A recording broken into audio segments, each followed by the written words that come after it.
हाय बच्चों, नमस्ते। आइए उसी चेन को हम आगे बढ़ाते हैं, एटम्स एंड मॉलिक्यूल्स को।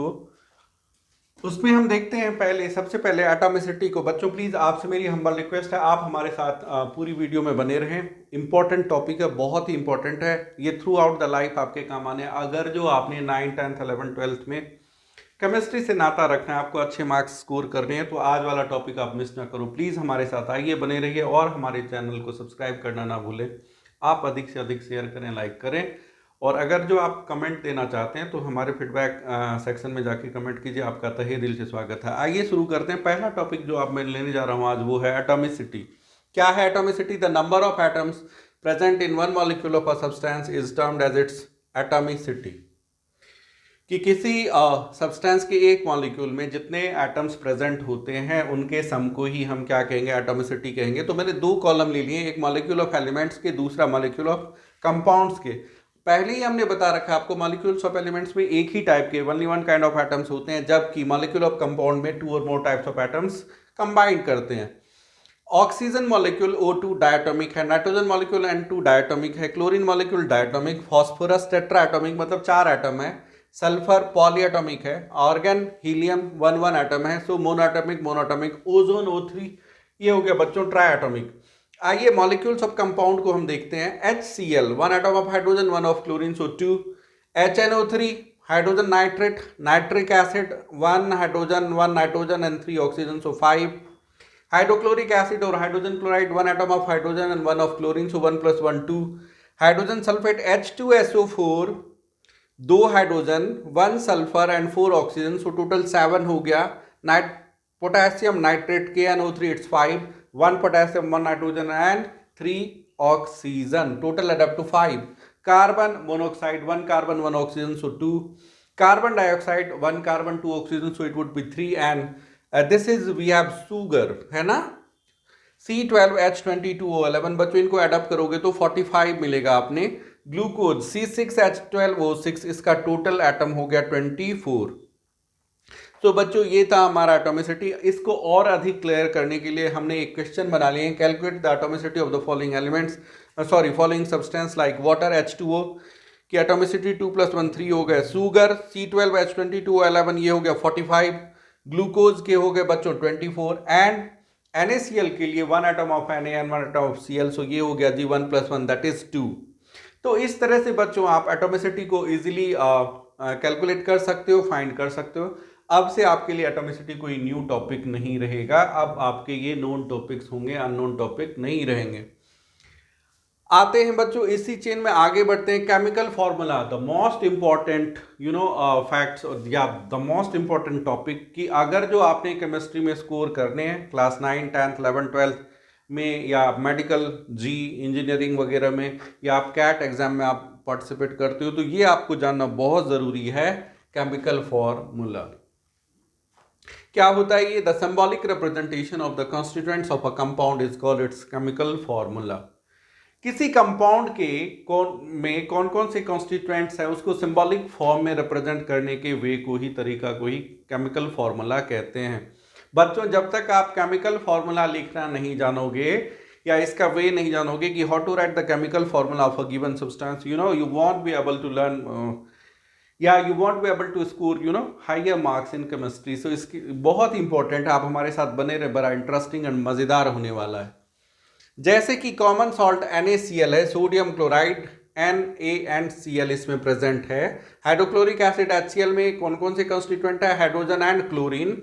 जिंक कार्बोनेट में जिंक कार्बन एंड ऑक्सीजन है, so these are the constituent atoms. ये इनके कॉन्स्टिट्यूएंट्स हैं। क्या क्या इसमें प्रेजेंट है वो हमने दिखाया है। अब सवाल ये उठता है कि how to write the chemical formula of a given substance. किसी दिए गए सब्सटेंस का केमिकल फॉर्मूला हम कैसे लिख सकते हैं? बच्चों उसके लिए आपको दोनों ही तरह के radicals, positive radicals and negative radicals, और उनकी वैलेंसी, ये जानना बहुत ही जरूरी है, बेहद जरूरी है। तो आइए हमारे साथ जुड़े रहिए, हम आपको बताएंगे, हम आपको ट्राई करेंगे सिंपल से सिंपल लैंग्वेज में कि how can we write the chemical formula of any given substance. ठीक है, जैसे इसमें सबसे पहला, इस कड़ी में इसको सीखने में सबसे पहला टॉपिक जो हमारा आता है वैलेंसी आता है। क्या है valency? The combining capacity of an element is termed as its valency. किसी एलिमेंट या आयन के कंबाइनिंग कैपेसिटी को ही हम इसकी वैलेंसी कहते हैं। बच्चों हम ये भी जानेंगे कि वैलेंसी कैसे डिटरमाइन होती है, हम कैसे फाइंड आउट कर सकते हैं किसी गिवन एलिमेंट्स का वैलेंसी। तो आइए इसी चेन को आगे बढ़ाते हैं। हमने कुछ एलिमेंट्स लिए हुए हैं, sodium, chlorine, magnesium, aluminium, carbon and phosphorus. इसके एटॉमिक नंबर भी हमने साथ में रखे हुए हैं। सोडियम का 11, chlorine 17, magnesium 12, aluminium 13, carbon 6 and phosphorus का 15 होता है। एंड ये जो बच्चों हमने लिखा हुआ है EC है, दिस इज इलेक्ट्रॉनिक कॉन्फ़िगरेशन। आप देख लें इसे, 10th में ये डिटेल्ड स्टडी होगा इसका। 281, 2 + 8 + 1 11। एक्चुअली क्या होता है, the distribution of electron in various orbit in order of increasing energy level is known as electronic configuration. जैसे मान लो मेरे पास पैसे हैं, मैं उनको अलग अलग बॉक्स में रख रहा हूँ, किस ऑर्डर में, कि जिस बॉक्स की एनर्जी लेवल जितनी है, जितनी कैपेबिलिटी, उसमें उतने में पैसे रख रहा हूँ। ठीक उसी तरह से अगर 11 इलेक्ट्रॉन है सोडियम के पास, तो this is the distribution of electron in various orbit. अलग अलग ऑर्बिट में इलेक्ट्रॉन के डिस्ट्रीब्यूशन को दिखाता है, वही है इलेक्ट्रॉनिक कॉन्फ़िगरेशन। सो आप सिंपली जानो 281, फर्स्ट ऑर्बिट में अधिक से अधिक 2 इलेक्ट्रॉन हो सकते हैं, सेकंड में 8 हो सकते हैं, थर्ड में 18 हो सकते हैं। उसी को मैंने यहाँ पे दिखाया हुआ है। तो ये 281 11, 287, 282, 283, 24, 285 ऐड करो, 2 + 8 10, 10 + 5 15। फर्स्ट ऑर्बिट में बच्चों अप टू 2 इलेक्ट्रॉन हो सकते हैं, सेकंड में अप टू 8 हो सकते हैं, और थर्ड ऑर्बिट में अप टू 8 या मैक्सिमम 18 हो सकते हैं। बाद में डिस्कस करेंगे वो क्या चीज़ है। अभी अप टू 20 जो फर्स्ट 20 एलिमेंट्स हैं, जो कि हाइड्रोजन से लेकर के कैल्शियम तक है, हमने अपने पिछले सेशन में, पिछले वीडियो में ये डिस्कस करा हुआ था। उन एलिमेंट्स के नेम, उनके सिंबल, उनका एटॉमिक नंबर और मास नंबर भी हमने टेबल बना के दिया हुआ है। तो आप प्लीज़ हमारे पीछे वाले वीडियो में उसको देख सकते हैं। अभी के लिए हमने कुछ एग्जांपल लिए हुए हैं, sodium, chlorine, magnesium, aluminium, carbon and phosphorus. इसके एटॉमिक नंबर, इसके इलेक्ट्रॉनिक कॉन्फ़िगरेशन। बढ़ते हम इसकी वैलेंस इलेक्ट्रॉन पे। बच्चों वैलेंस इलेक्ट्रॉन यहाँ हमने एक लिखा है VE, this one stand for valence electron.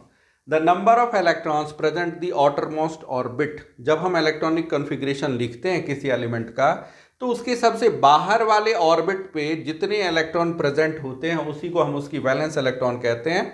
So in case of sodium it's 1, chlorine के केस में ये 7 है, 17 को 2 8 7 है ना, 17 हो गए, 2 8 10 7 17।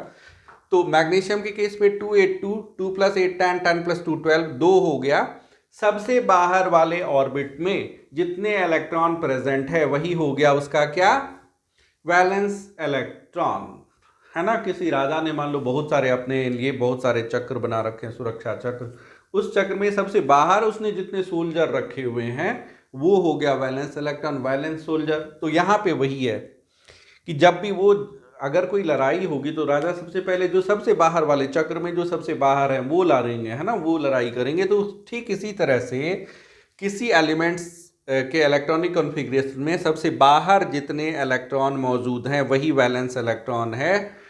उसी में से क्या होगा, केमिकल जोन में वही जाएंगे, वही पार्टिसिपेटिंग करेंगे केमिकल रिएक्शन में। बहुत सारे केमिकल फीचर को यही वैलेंस इलेक्ट्रॉन डिटरमाइन करता है। बच्चों आपसे कोई पूछे व्हाट इज वैलेंस इलेक्ट्रॉन, तो आपने कहना है the number of electrons present in the outermost orbit, है ना, in the electronic configuration of an element is termed as its VE या वैलेंस इलेक्ट्रॉन।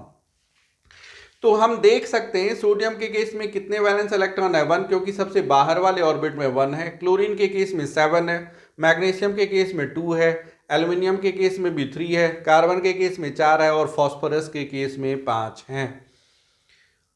ये तो वैलेंस इलेक्ट्रॉन की बात हुई। बच्चों अब इसके वैलेंसी देखिए, 1 1, 7 वाले का 1 है जी, ये कैसे हो गया। मैग्नीशियम का 2 है तो 2 ही है, एल्यूमिनियम का 3 है तो 3 ही है, कार्बन का 4 है वैलेंस इलेक्ट्रॉन, तो वैलेंसी भी 4 है। जबकि फॉस्फोरस के जैसे ही 5 हो गए वैलेंस इलेक्ट्रॉन, तो इसकी वैलेंसी 3 हो गई। भाई ये कैसे हो सकता है।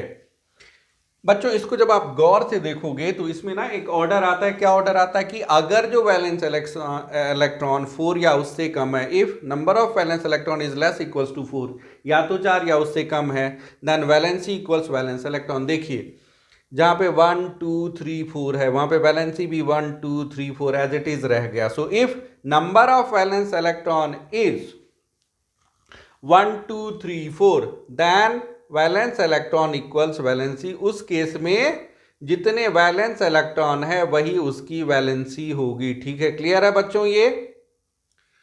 और दूसरा रूल कहता है कि इफ जो valence electron is greater than 4, की बाहर वाले ऑर्बिट में अगर जो 4 से ज्यादा इलेक्ट्रॉन प्रेजेंट है तो वैलेंसी निकालने के लिए क्या करते हैं, 8 माइनस वीई, 8 में से उस नंबर ऑफ वैलेंस इलेक्ट्रॉन को माइनस कर देते हैं। बच्चों आप यहां देख सकते हो 7 है, आप 8 माइनस 7 करोगे तो क्या मिलेगा आपको, 1। जैसे यहाँ पे 5 है, इसका वैलेंसी कैसे निकला, 8 माइनस बी यानी 8 माइनस 5, तो कितना आया, 3। इस तरह से बच्चे आप इलेक्ट्रॉनिक कॉन्फ़िगरेशन लिख करके वैलेंसी फाइंड आउट कर सकते हो, बहुत ही ईजी है।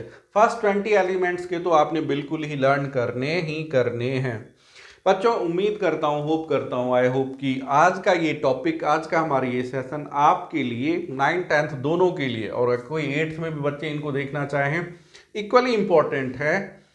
और ये सिर्फ यहीं पे नहीं, 9th या 10th के लिए नहीं, 11th 12th में भी आपके लिए यूजफुल। हमने पहले ही बोला, मेडिकल के लिए भी, इंजीनियरिंग एंट्रेंस एग्जाम के लिए भी, और सैट कैट वगैरह में भी जब आप बैठोगे तो वहाँ भी ये इक्वली इंपॉर्टेंट होंगे।